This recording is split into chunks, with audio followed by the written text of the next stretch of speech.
what a terrific film Windup is. 9 minutes of bliss. I mean, there's so many emotions that run through us in that short period of time. It's just incredible the power that a short film can have, and particularly this one. What do you think the magic is? You've been so close to it, but do you have an idea of what it is? We'll start with you, Jane. Magic. I mean, to be honest, like, I think the intention to make a good story, because we always, from the beginning, we know the story is the king. And along the way of making the good story, like, we keep on changing it until the very last end. Jason hated it. So we got a lot of good advice along the way. And like, for example, we should write down the theme of the story in big letters and make sure we don't drift it away when we like develop it. I believe for the next one, we'll make sure we have like clear storyline before the production started. That will save us a lot of time.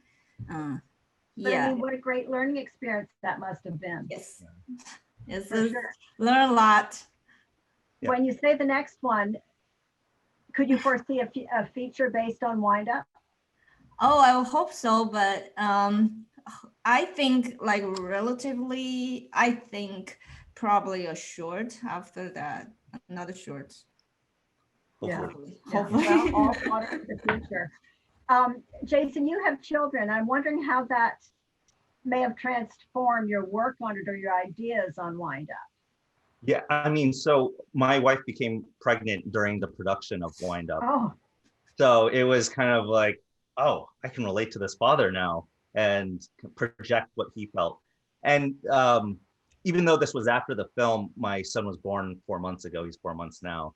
And he had a complication. He had to get transferred to the neonatal intensive care unit for a few weeks. And it was scary. And it kind of dawned on me how important actually the message of this film was, because me and my wife did feel helpless at the time. And luckily the nurses and doctors out there, and especially during the pandemic, they're amazing. They're heroes, really.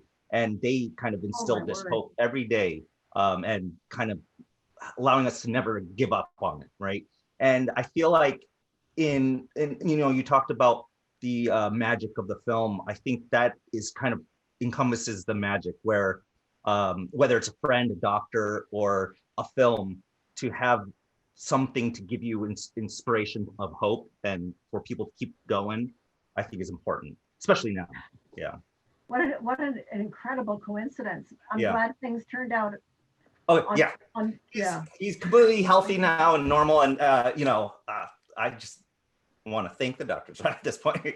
And Yibing, actually, because of the film, actually helped a lot. She was. You know, the beauty of the physical appearance of it, the texture and the movement of hair really struck me. I've never seen that before. And the purity of the color and textures were amazing to me. And just describe, if you will, just briefly to like a know-nothing, what that technology was. So we are using like real-time rendering, and it's definitely hard at this point because like half of the team is from AAA games, and which means they know how to use game engine, and half of the team is from the film industry, which means they know how to achieve the animation look. But now, like, it's our first time actually collaborating with each other and try to achieve the film look. And, you know, which means we have to try a lot of new things. Use that example, for traditional film animation, it usually requires a render farm and it usually takes hours to render. And for real-time rendering, like 30 frames per second, which is like, if we do the math, is million times faster. So yeah, there's a lot of like challenges to achieve the visually like what we want to achieve.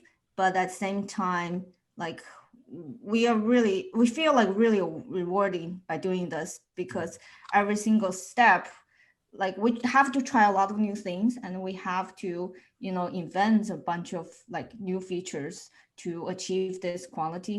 And every single step, we feel like we are changing the history of real-time rendering. So we are super proud. Yeah. That's amazing. Yeah.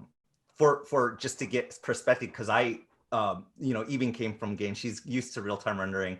All the animators weren't, you know, haven't dealt with real-time rendering at the time. So seeing it for the first time was really mind-blowing. I mean, for animators, it would take months to see that final picture that you would see or the audience would see.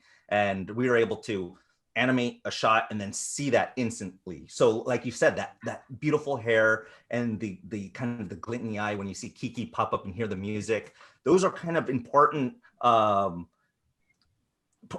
elements to the film, especially without dialogue. And with the real-time rendering, I don't think we're able to streamline that, see that faster, and get a performance out better. So I thought it was exciting. And so like you can think like animators are like actors in real action film. Oh, and yeah. So it helps a lot for their performance if they can see the actual environment and actual lighting and feel the tone of the movie when you acting. So like that will help a lot, because in traditional animation, you see the batch render in Maya, which looks quite different than the final image. Yeah. So there's a lot of like things you need to imagine, like the director say, the mood of this shot should look like this. Just imagine this, and be sad or something. But like, you don't have to say this if you just show them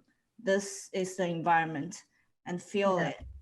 Yeah, that helps. And speaking of the environment, I was thinking a few times since I saw it about the symbolism of everything. And the cave, which is like a comatose state, perhaps, something like that. And the street that is the ideal, you know, I found that very moving. And I think they're wonderful images to have to describe the story, to fill in the story. Were these places that you physically, visually experienced at all? So we went through a lot of reference images. Most of them are like west part of Asia, like part of Sichuan and Tibet and Bhutan. A lot of from Bhutan. And also we got some like tree reference and try to make it supernatural. I think a lot of references from like southern part of Asia. I forgot which country. But then we realized that like realistic kind of look will carry too much details and probably will pump up the poly counts, and we need to dive back. As you mentioned, like symbolism. We want to combine the realism with like illustration. I'm personally a big fan of Evan Earth. You probably saw his work because he designed the background for Beauty and Beast.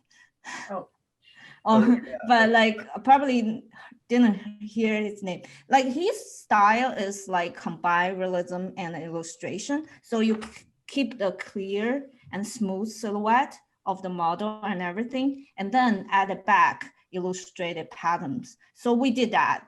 So it doesn't look like too simple, our scene. It look there's certain level of complex, because we add a lot of hand-paint illustration patterns, but at the same time, the silhouette model are really simple. We did the same thing for characters, that like she's wearing loose and rounded fitting sweater, but then it will look like a ball, like too simple. So we add back the detail by using like knitting patterns, things like that.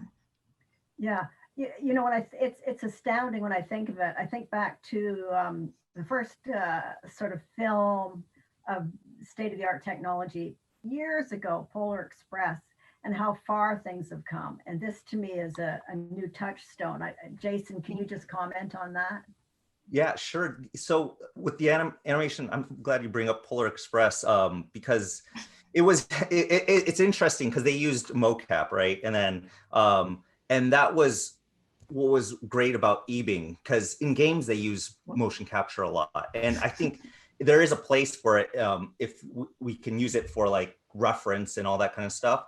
But Yibing wanted that kind of more traditional animation look, where you get more iconic poses and clear statements, and so and then that's why she brought. I have a traditional animation background, and my uncle is was Disney famous Disney animator Glenn Keane, who recently directed Dear Basketball, Academy Award-winning animated short, and currently directed Over the Moon on Netflix. And so I learned a lot from him throughout. And for the animation style in particular, we had to walk this fine line between whether we go cartoony, like we see in a lot of children's animated films, or we go realistic.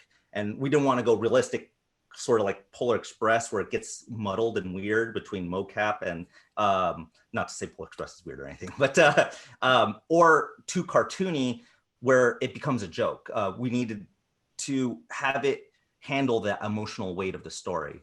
And my uncle— anything but cartoony. It's so, the emotion and feeling behind it is so authentic, and the look is so authentic that the symbiosis is beautiful. Oh, I'm glad you see. Yeah, really, really like it. Yibing, just tell me briefly, you came from China, and and you landed in these amazing production houses. Just tell me a little bit briefly about your journey. What made you, is that why you came here? I was born and raised in China. I wanted to become an animator since I was very young. However, back then there was almost no animation industry in China. And if you have a Chinese parent, they only want you to be a lawyer, doctor, or engineer. So I finished my master's degree of engineering, and I was like, hey, that's yours. And I decided to throw that all away and start all over, to take charge of my own life, because I still want to be an animator. So I came to US by myself to chase my animation dream in 2008. I got in School of Visual Art in New York. And then soon after that, I think 9 months later, I got in the talent development program of Disney Animation.